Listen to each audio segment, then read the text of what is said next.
Amém. Eu estou muito animado de estar aqui com vocês nessa noite. Eu tenho uma palavra de Deus para vocês nessa noite. Amém. Eu queria pedir para o pessoal colocar aqui, eu vou precisar muito aí, espero que hoje tenha também aqui no telão a Bíblia. Queria começar em Mateus 16, versículo 5.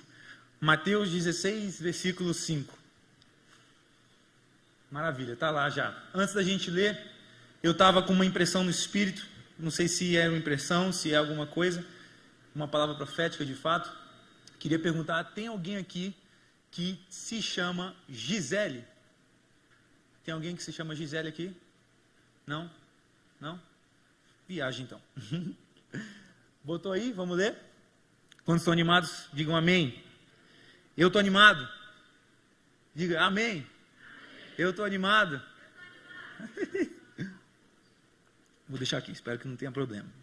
A gente vai ler do versículo 5 até o versículo 12. Amém? Vou ler com vocês aqui. Quando os discípulos passaram para o outro lado, esqueceram-se de levar pão. 6. E Jesus disse: olhai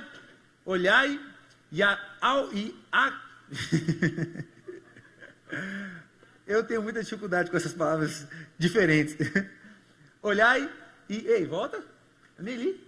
Olhai e acautelai-vos do fermento dos fariseus e dos saduceus. Repete comigo. Fermento dos fariseus e dos saduceus. Pelo que eles começaram a argumentar entre si, dizendo: ele está falando isso porque a gente não trouxe pão. Versículo 8. E Jesus, percebendo isso, disse: por que vocês argumentam entre vocês por não terem pão, homens de pouca fé? Não compreendem ainda, nem vocês se lembrem os 5 pães para 5.000, e de quantos cestos vocês levantaram? Nem dos 7 pães para os 4.000, e de quantos alcofas? Tá de brincadeira, né? Alcofas levantaste? Tem uma versão NVI aí não, pô? Tiver? Caraca, esse alcofas aí me quebrou. Versículo 11. Esse pode ser nessa aí, que eu acho que é Almeida atualizada. O próximo, se você tentar botar no NVI, vai me ajudar um pouco. Como não compreendem que não estou falando a vocês a respeito de pães, mas, caraca, ficou pior ainda.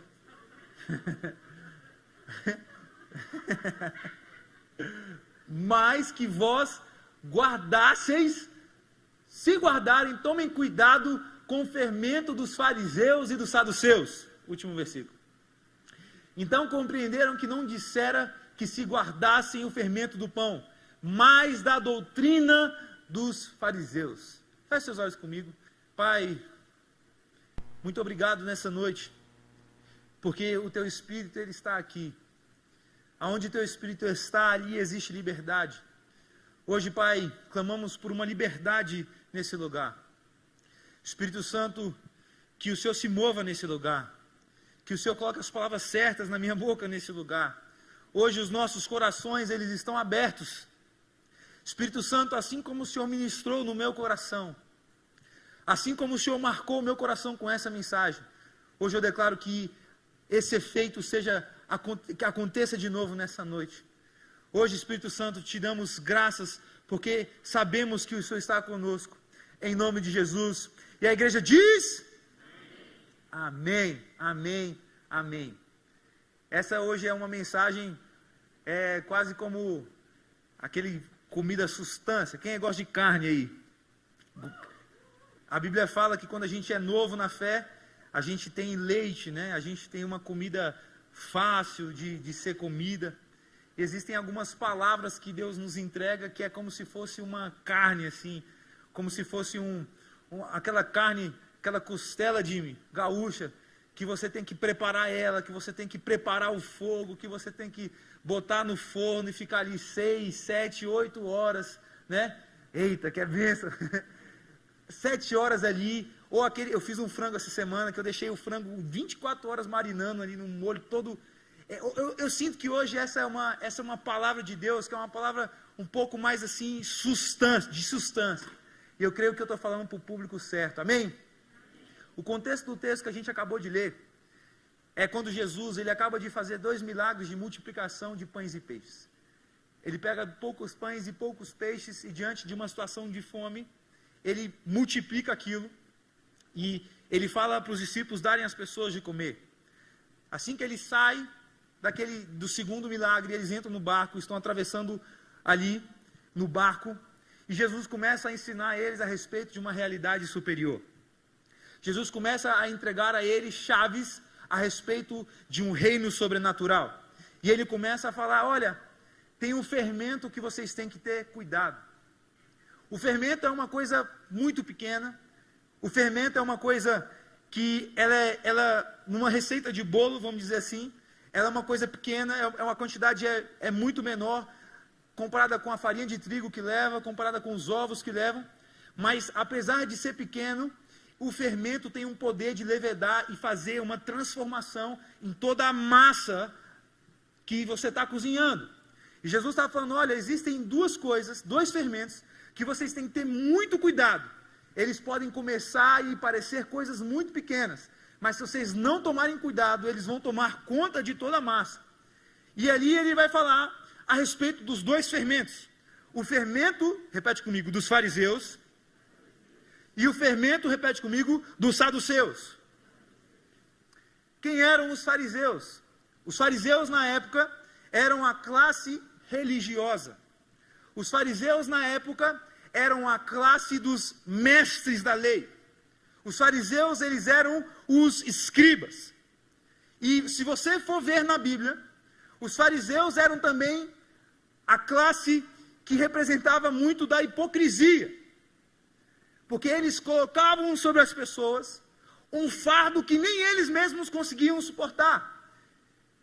Eles colocavam tanta dificuldade para as pessoas se achegarem para Deus, que elas simplesmente não conseguiam se achegar. Eu não sei você, mas quando a gente está em uma posição de liderança, quando a gente está em uma posição de aconselhar alguém, é muito fácil a gente se colocar numa posição de, eu sou intocável, quando na verdade a gente sabe que no fundo, a gente também está lutando com algo.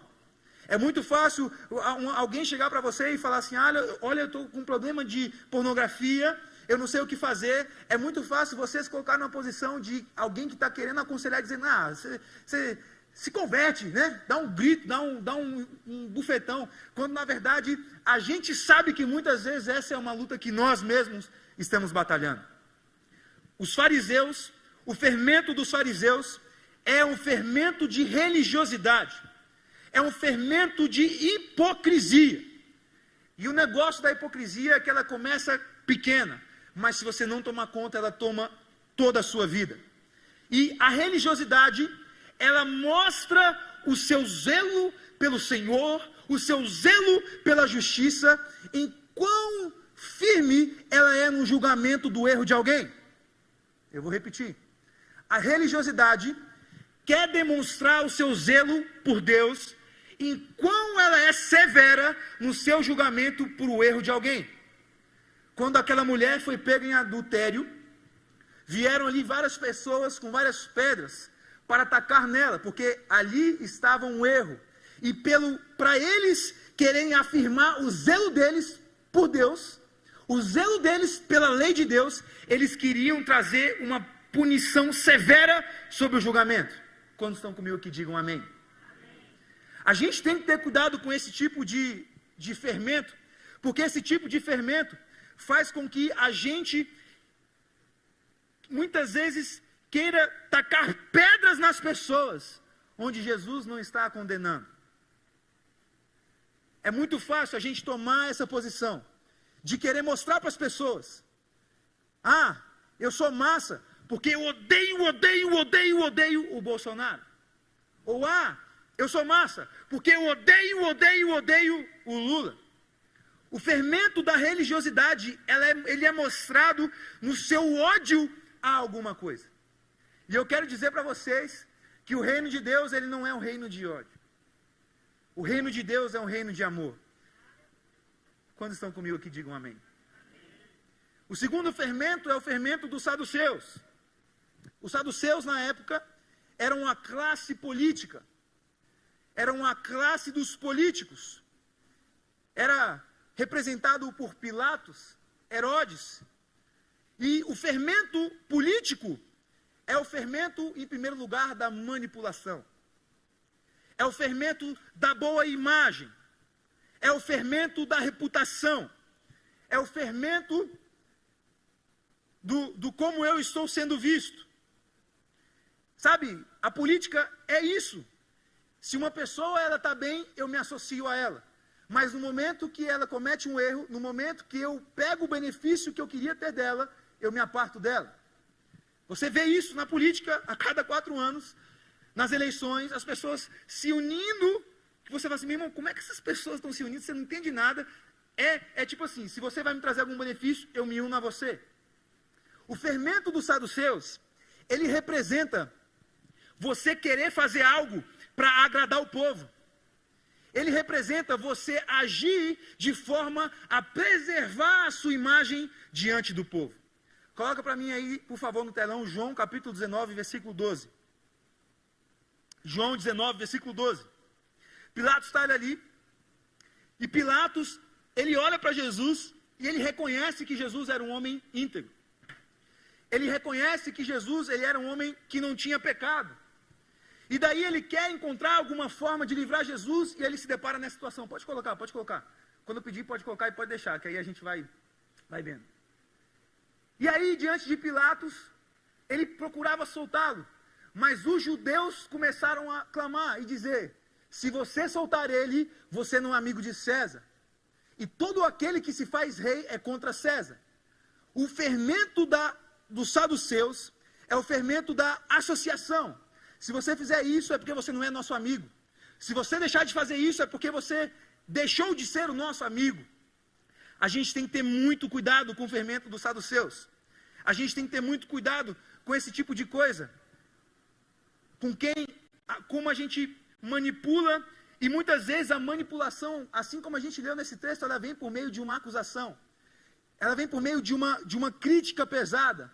No sentido de, olha, eu vou manipular você para fazer o que eu quero que você faça, falando para você uma acusação, dizendo, olha, se você não fizer isso é porque você não é de Deus. Se você não fizer isso é porque você não está crente o suficiente. Esse é o fermento dos saduceus. Quantos estão comigo que digam amém? O ponto do fermento dos fariseus e o fermento dos saduceus é a sua fundação. E a sua fundação, ela é contrária ao temor de Deus. A fundação do fermento dos saduceus, a fundação do fermento dos fariseus, o que estava por trás de fato do que os fariseus e os saduceus faziam, é o que é contrário ao temor a Deus. E o contrário de temor a Deus não é temor ao diabo. O contrário de temor a Deus não é o temor ao diabo. Eu queria que abrisse aí comigo para mim, Mateus 16, versículo 22. Mateus 16, versículo 22. Jesus está ali falando para os seus discípulos que ele haveria de morrer e ressuscitar no 3º dia. Então Pedro se levanta e fala assim, tem uma grande ideia, você não vai morrer e você não vai... Para com esse papo de que você vai morrer. E Pedro tomou a parte de Jesus e começou a repreender, dizendo, tenha compaixão de você mesmo, Senhor. Isso de forma alguma irá acontecer. Versículo 23.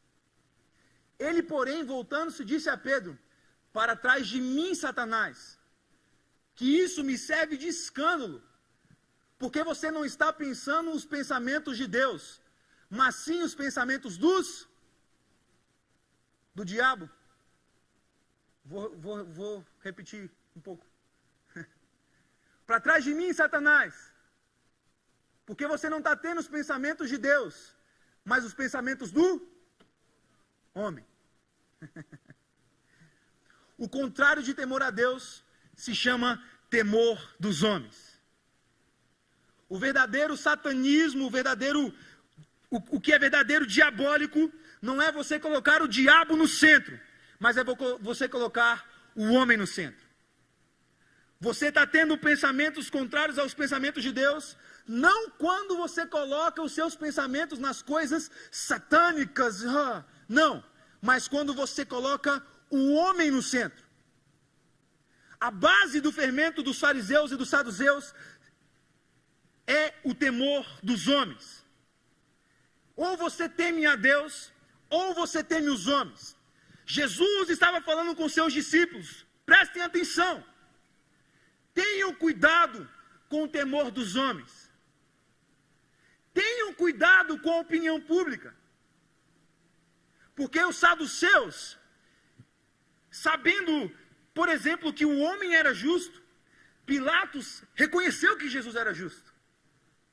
Ele reconheceu. A sua esposa teve um sonho. E aí ela sabia, Jesus é Jesus, não mexe nesse, porque esse aí ele não tem problema. Ele não tem pecado. E ele tenta encontrar formas de não fazer aquela maldade com Jesus. Só que a opinião dos homens, o temor dos homens, a opinião dos homens era tão grande, tão relevante para ele, que sabe o que ele fez? Lavou as mãos. Herodes, ele olha para João Batista e fala: eu sei que esse homem é um profeta. Eu reconheço isso. A sua filha dança, faz uma graça, e ele fala: minha filha, me pede o que você quiser que eu te dou. Ela fala assim: pai, eu quero a cabeça do profeta. Herodes sabia que ele era um profeta, mas diante do temor dos homens, ele lavou as mãos.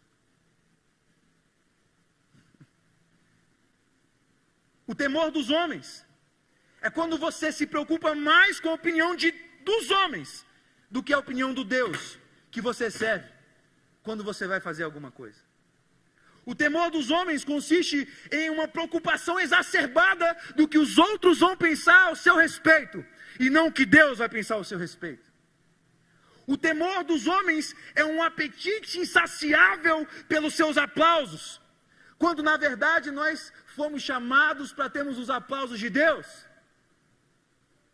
O temor dos homens é uma preocupação de o que vão achar se eu levantar as mãos, o que vão achar se eu dizer não, o que vão achar se eu me posicionar.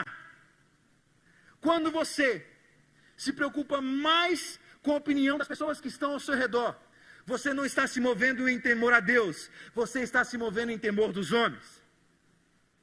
Quantos estão comigo aqui nessa noite? Digam amém. Dura a mensagem, né? Vou sorrir mais um pouco para ficar mais leve. Gente, tenho 10 anos de Comunidade das Nações. É muito fácil a gente vir para esse ambiente e cair no erro, na tentativa de pensar assim: eu vou fazer isso porque isso vai agradar o pastor Vini. Eu vou fazer isso porque isso vai agradar o bispo. Eu vou agir de certa forma porque o bispo vai me ver e o bispo vai me validar.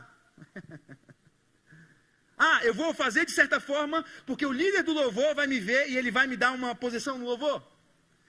Eu vou agir de certa forma porque se eu agir de certa forma, eu vou ter algum tipo de promoção no ministério que eu queira. Quantos estão comigo aqui? De verdade. O problema é que quando a gente coloca o nosso temor nas pessoas e espera das pessoas a nossa recompensa, tudo que a gente vai ter é a recompensa das pessoas. Quando a gente se preocupa com o que as pessoas vão fazer e falar com as nossas atitudes, a nossa recompensa está nas mãos das pessoas, onde na verdade deveria estar na mão de Deus. Quando eu quero viver para ser aprovado pelo bispo, para ser aprovado pelo pastor Vinícius, ou por qualquer liderança, pelo meu discipulador, eu posso até momentaneamente ter uma recompensa. Eu posso até momentaneamente estar pregando aqui, eu posso até momentaneamente estar louvando aqui, mas eu quero te dizer que quando você trabalha para alcançar algo com o temor dos homens, o esforço que você vai gastar para se manter nessa posição é incalculável. Nossa preocupação não deveria ser: meu Deus, e se o bispo ficar sabendo disso? Meu Deus, e se o meu pastor ficar sabendo disso? A nossa preocupação deveria ser: meu Deus, o meu Deus está me vendo fazer isso. Meu Deus, o meu Deus está me vendo o que eu faço no escuro. As nossas pernas deviam tremer, não por vergonha de que algo de fato vaze, de que uma conversa vaze, de que um print vaze. A nossa vergonha deveria estar diante de Deus. Me livra de ser um hipócrita. Me livra de ser alguém que se move simplesmente pelos aplausos das pessoas. As nossas pernas deveriam tremer diante de Deus e não diante das pessoas.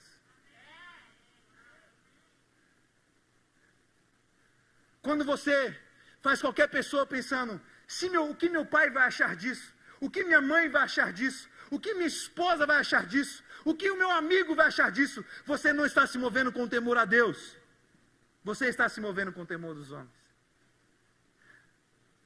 E o problema é de que quem vive pelo hosana, hosana, hosana das pessoas, certamente morrerá por suas críticas.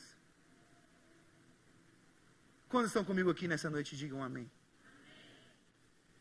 Eu creio e sonho com uma geração que teme Deus acima de todas as coisas.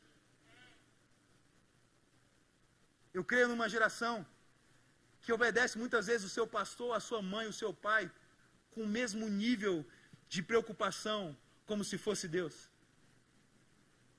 Deu para entender? Eu creio numa geração que está tão preocupada a agradar a Deus, que não tem medo da sua reputação. A palavra de Deus vai dizer que Deus está à procura dos verdadeiros adoradores, aqueles que o adoram em espírito e aqueles que o adoram em verdade. Repete comigo, em verdade. A palavra em verdade do grego, ela significa com nada escondido. Repete comigo, com nada escondido. Deus está à procura daqueles que o adoram com nada escondido. Nada escondido diante de Deus. Você vai esconder alguma coisa de Deus, parece ridículo, né? Mas muitas vezes é assim que a gente vive a nossa vida, tentando esconder os nossos problemas de Deus. Deus está à procura daqueles que vão falar assim, é o seguinte, eu quero adorar você, mas o meu braço aqui, é deformado. Estende o seu braço, me mostra o seu braço. Deus está à procura daqueles que não têm uma reputação a zelar. Deus não está à procura daqueles que têm uma reputação santa e libada a zelar, mas que têm uma paixão por Deus a zelar.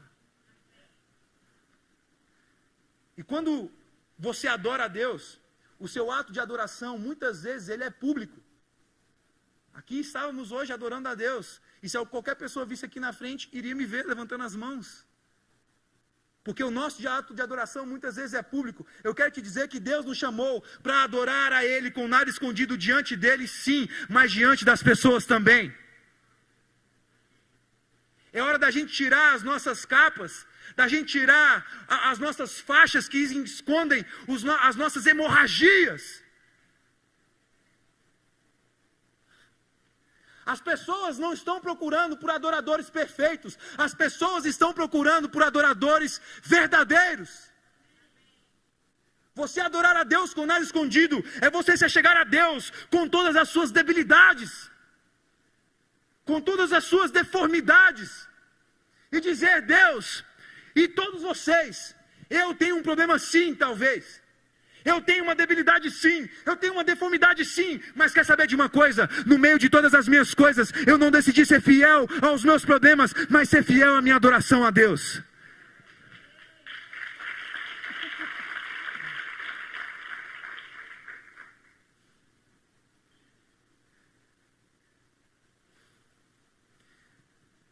Apocalipse 19 vai dizer que o espírito da profecia é o testemunho de Jesus.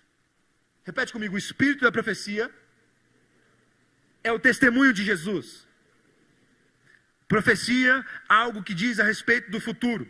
Testemunho, algo que Deus fez no passado. A palavra de Deus está dizendo em Apocalipse que aquilo que revela ou cria, que diz respeito ao futuro, está ligado com algo que Jesus já fez no passado. Todas as vezes que você compartilha um testemunho, a unção para que esse testemunho aconteça de novo, ela é liberada. Porque a lógica do reino de Deus é uma lógica de testemunho. Se Deus fez uma vez, Ele pode fazer de novo. Ele é o mesmo ontem, hoje e para sempre. Quando estão comigo, digam amém. A palavra de Deus está dizendo que o espírito de algo que vai manifestar o futuro está ligado com o testemunho que Deus já fez no passado. Quando você retém o seu testemunho por vergonha ou qualquer coisa que seja, você está impedindo um futuro na vida de alguém acontecer. Vou vir para cá. Quando você retém o seu testemunho por vergonha ou qualquer coisa que seja, você está retendo um futuro na vida do seu irmão de acontecer. Gente, é muito lindo a gente vir aqui na igreja e falar assim, Deus me prosperou. Tem uns testemunhos que são muito aclamados, né? Mas tem uns outros testemunhos que eles têm tipo uma vergonha. Quer saber de um? A batalha contra a homossexualidade. E sabe por que a gente não vê a manifestação de uma transformação na área da homossexualidade? Porque a gente retém os testemunhos. Não sei se vocês estão entendendo não, cara. Deus está procurando por aqueles que não têm vergonha de queimar a sua reputação. Colocar o diabo no centro é colocar o homem no centro. É colocar a reputação do homem no centro. Quando você faz algo e a sua preocupação maior é com o que os homens vão pensar, você está tendo um pensamento diabólico. Saul, ele peca, ele erra diante de Deus. Samuel vem e fala, você foi reprovado. Ele sabe, eu sei. Mas quer saber de uma coisa? Me honra. Tudo bem, Deus vai me reprovar, Deus vai me tirar o reino, mas me honra no público, me honra para o povo. Meu Deus do céu. A nossa oração deveria ser, Deus, se for preciso, me desonra na frente de todo mundo. Mas que eu não desonre o seu nome. O fruto de uma cultura de performance, o fruto de uma cultura de temor dos homens, é uma cultura de performance. Se você teme os homens, você sempre vai estar performando para ter a aprovação dos homens. E o problema de uma cultura de performance é que em uma cultura de performance, a gente faz a nossa identidade pelo que a gente faz. A gente atrela a nossa identidade pelo aquilo que a gente faz. Então, eu sou uma pessoa nobre se eu profetizo. Então, eu sou uma pessoa nobre se eu prego. Então, eu sou uma pessoa nobre se eu canto. Então, eu sou uma pessoa nobre se eu ganho dinheiro. Então, eu sou uma pessoa nobre se eu passei no concurso. Então, eu sou uma pessoa nobre por algo que eu fiz diante dos homens. Mas o problema disso é, e quando você falhar?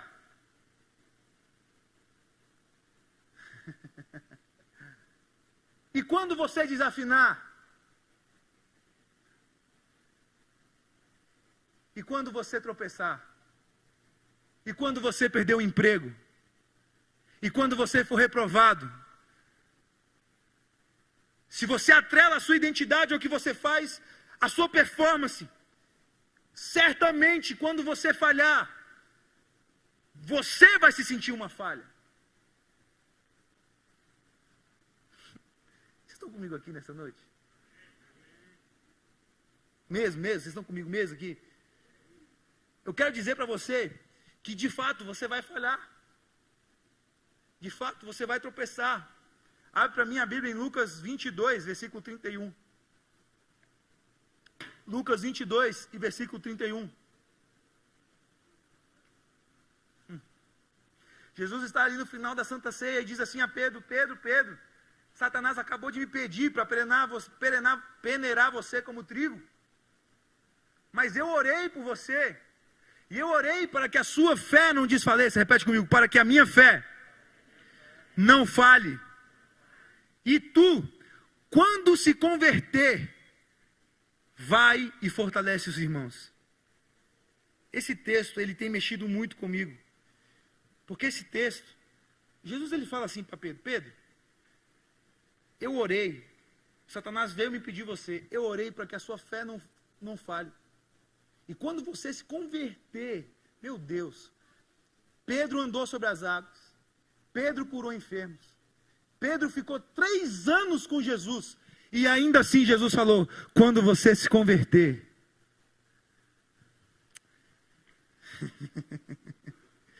ele não fala para Pedro, Pedro, eu não orei para que você não fale, eu não orei para que você não caia, eu não orei para que você não tropece, eu orei para que a sua fé, para que o seu coração permanecesse no lugar certo.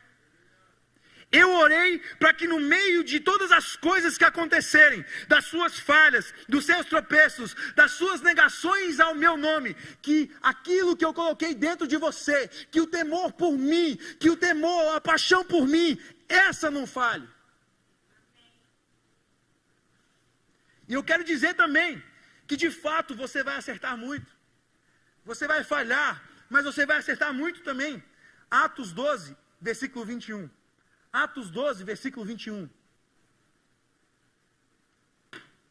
No dia marcado, Herodes, Atos 12, versículo 21. Vestindo seus trajes reais, sentou-se em seu trono e dirigiu-lhes a palavra. E eles começaram a gritar, é a voz de Deus e não a voz de um homem. Imediatamente, visto que Herodes não glorificou a Deus, imediatamente um anjo do Senhor o feriu, e ele morreu comido por vermes. Sabe por que Herodes morreu? Porque ele foi ungido para fazer algo extraordinário, e não reconheceu que o que estava acontecendo não era o seu braço, mas era o agir de Deus na sua vida. Sabe por que Herodes, ele morreu? Porque ele estava fazendo algo, discursando algo, e movimentando algo, mudando as pessoas, mudando a atmosfera, e no meio disso tudo, ele achou que era ele, e não era Deus por meio dele. Você vai errar, você vai acertar, mas eu quero te dizer que você não é definido pelos seus erros e acertos, você é definido pela sua fé inabalável. Você é definido pelo seu temor inabalável a Deus. Ainda que você fale, exponha a sua falha. Daniel, eu não tenho medo de pessoas que saem daqui hoje, sábado, vira à noite, bebe, fica bêbado e pega alguém. Eu não fico assustado com uma pessoa que faz tudo isso, chega amanhã e fala assim, Vitor, Daniel, cara, eu tô lutando, cara, olha só o que aconteceu, olha só o que eu fiz. Eu não fico assustado com esse tipo de pessoa, porque eu sei o que está acontecendo e eu ajudo essa pessoa. Eu me assusto com as pessoas que fazem tudo isso e chegam aqui amanhã. Está tudo bem? Tudo.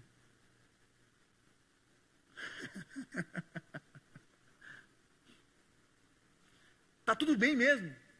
Tudo. O temor dos homens. Quando você teme os homens. Sabe qual foi a resposta de Pedro para quando Jesus falou isso para ele? Que ele iria ser peneirado, que ele orou para que a sua fé não falhasse. Sabe qual foi a resposta de Pedro? Sabe qual foi a resposta de Pedro? Eu jamais te negarei. Até a morte eu irei com você. Sabe qual é a resposta de alguém que teme mais os homens do que a Deus quando é confrontado? É mostrar o seu currículo. É mostrar o seu sucesso. Você chama a pessoa e fala assim, ei, deixa eu te falar uma coisa aqui, tu está viajando, cara? Ah, eu estou viajando, se eu estou viajando, por que tem esse tanto de gente me seguindo aí, ó, batendo palmo para mim? Eu estou viajando? Se eu estou viajando, por que minha conta bancária está tão gorda? Se eu tivesse errado, eu não deveria estar pobre? Eu estou rico. Meu Deus, vocês estão comigo mesmo aqui nessa noite? Eu creio que vocês estão. Não se justifique. Não se justifique. Não dê uma carteirada. Simplesmente se submeta. Simplesmente se submeta em amor. O temor a Deus, ele reconhece o erro e ultrapassa a vergonha dos homens. Antes de me passar a vergonha de não parecer ser alguém top diante dos homens, eu morro de vergonha de não ser alguém top diante de Deus. E eu gosto de entender que eu não preciso ser perfeito aqui. Eu sempre tentei com os meus discípulos mostrar a minha humanidade para eles. Eu sempre tentei trazer eles para perto da minha humanidade, para mostrar para eles que eu não sou perfeito. Porque assim eu mostro que na nossa fraqueza a força de Deus ela é aperfeiçoada. Assim a gente mostra que, na verdade, ok, a gente tem debilidades, a gente tem fraquezas, mas quando a gente não se esconde por trás delas como desculpas, a gente é aperfeiçoado. Hoje eu postei uma frase que mexeu muito comigo. Todas as vezes que a gente dá um nome virtuoso para algo errado, a gente não dá simplesmente lugar para que esse algo errado não seja tratado e permaneça, mas a gente dá um lugar para que ele cresça. Tem muita gente chamando de conselho aquilo que é na verdade temor dos homens. Ah, não, eu só busquei um conselho, a pessoa me falou. Ah, não, eu só estou buscando um feedback de um pastor. Ele é meu pastor, tem que dar um feedback. Quando você dá um nome virtuoso, um conselho, para algo que está errado, você está alimentando esse algo. Jesus fugiu de uma cultura de performance. Jesus se rejeitou a fazer parte de uma cultura de performance. Abre para mim João capítulo 7, versículo 2. João capítulo 7, versículo 2.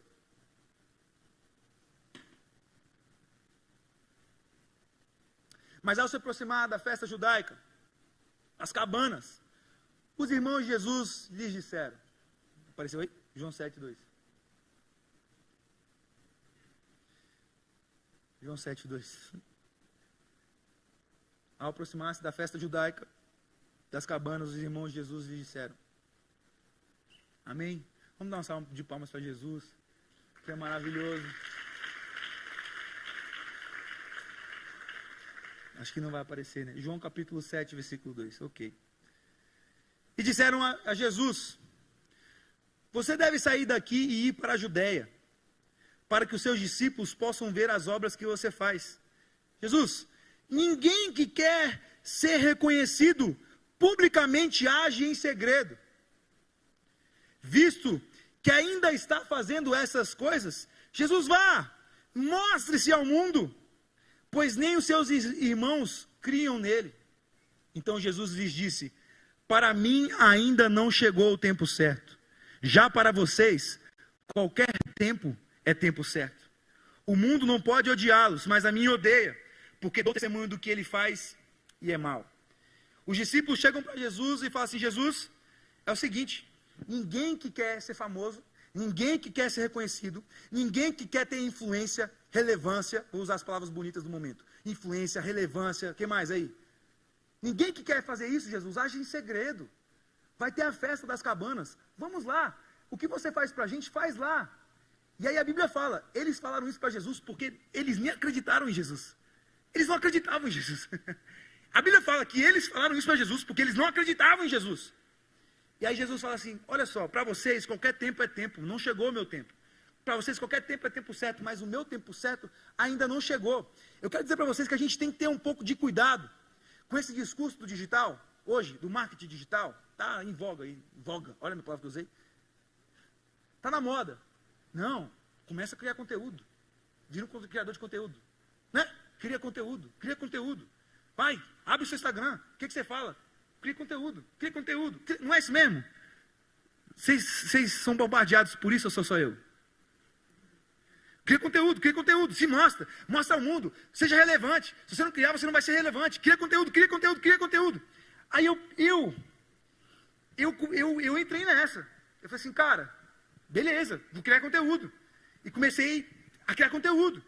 Só que a gente não entende que, na verdade, existem algumas coisas que elas são feitas para serem manifestas em um determinado tempo. E sabe por quê? Não é porque você já não tem um conteúdo, mas é porque às vezes você não está com o caráter pronto para suportar o fruto do seu conteúdo. Enquanto o mundo está aí preocupado, relevância. Conteúdo. Deus está preocupado com o seu caráter. Deus está preocupado com a sua estrutura, para aguentar aquilo que Ele vai derramar sobre você. Eu não sei se vocês estão entendendo o que eu estou falando aqui nessa noite. Então sim, vocês estão entendendo o que eu estou falando aqui nessa noite. talvez seja a hora da gente reavaliar. Será que é o momento de fato, eu me tornar um criador de conteúdo? Para vocês, qualquer tempo é certo, mas o meu tempo ainda não chegou.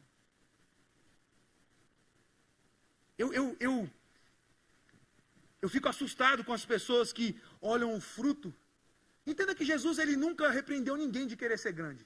Jesus nunca chegou para ninguém e falou assim, olha, você quer ser grande, eu repreendo você. Jesus nunca fez isso. Um dia estava com uma discussão assim nos seus discípulos. Um falando assim com o outro, não, eu vou sentar à direita, você vai sentar à direita, eu que vou sentar à direita. E aí ele chegou assim, Jesus, chega aí. Eu quero me assentar à direita de você. Eu quero ficar... Aí um chama até a mãe, né, para a história. Aí eu penso assim, pô, Jesus vai falar assim, verme, né? Você é verme. Jesus, ele não repreende o desejo de grandeza que estava neles. Jesus, ele não fala, vocês não foram criados, onde é que passou pela cabeça de vocês que vocês podiam estar ao meu lado? Jesus, ele não fala isso. Sabe o que Jesus fala? Jesus fala assim, beleza, mas será que vocês podem tomar o cálice que eu estou prestes a tomar?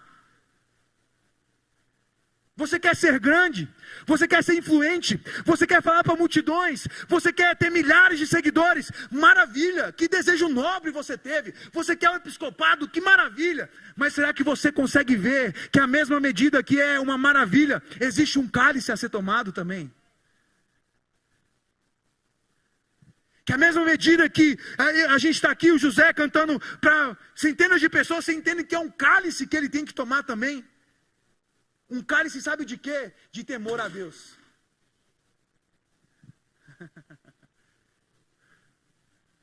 Eu me preocupo com pessoas que querem aquilo que Deus colocou diante delas. Porque entenda, é uma busca até você encontrar o seu propósito.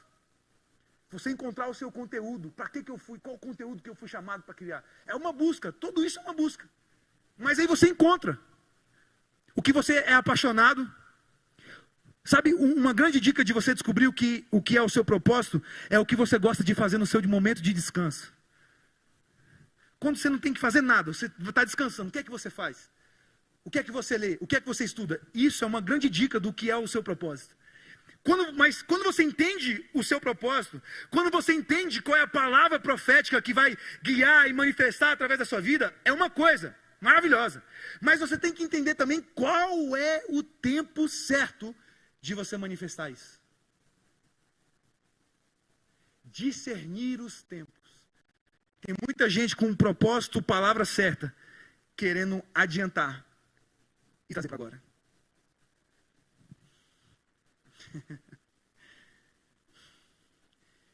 Eu comecei, sabe, essa criação de conteúdo. Eu me animei muito. Ano passado, tava febre, né? Aí fala assim, vai abrir o TikTok e tal. Eu abri o TikTok. E falei assim, vou botar o meu conteúdo lá. Eu comecei a gravar vários vídeos. Em 1 mês e meio, eu bati 23, 24 mil seguidores. E aí, eu vendo aquilo, né? Aí, eu falando assim com Deus, que massa, Deus. Olha só, caraca, uau. 22 mil seguidores. É no TikTok, mas amém, uau. Né? E Deus falou assim para mim, maravilha, bonito mesmo o que você fez. Eu falei assim, mas eu? Não foi a gente? Ele, não era o tempo. Não era o tempo. Tão preocupados com o nosso propósito, a gente tem que também estar preocupado em discernir o tempo certo. A bênção fora de hora, ela é maldição. Existe um tempo certo. Minha esposa está grávida.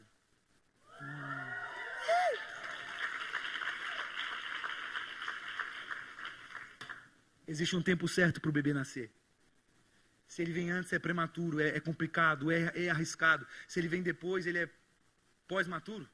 Não sei a palavra. Sou péssimo com isso. Gente, olha por mim, porque eu sou péssimo com criança. Eu nunca segurei um bebê na minha vida. Eu pego meu cachorro em casa. E tipo assim, eita. Você vê o meu nível de medo. Existe um tempo certo para as coisas. Eu quero dizer para você que existe um tempo certo para você. Eu quero dizer para você que existe um tempo certo para manifestar aquilo que Deus vai fazer por meio de você. Não é antes, não é depois, não é adiantado, não é atrasado, é o tempo certo. O Salmo número 1 vai dizer que aqueles... Aplauda o Senhor, aplauda o Senhor. O justo é como árvore plantada à beira de riachos, cujo seu fruto, as suas folhas não murcham, e o seu fruto dá no tempo certo. Essa é uma boa palavra. O seu fruto dá no tempo certo. Você não está atrasado, você não está adiantado, você está no tempo certo.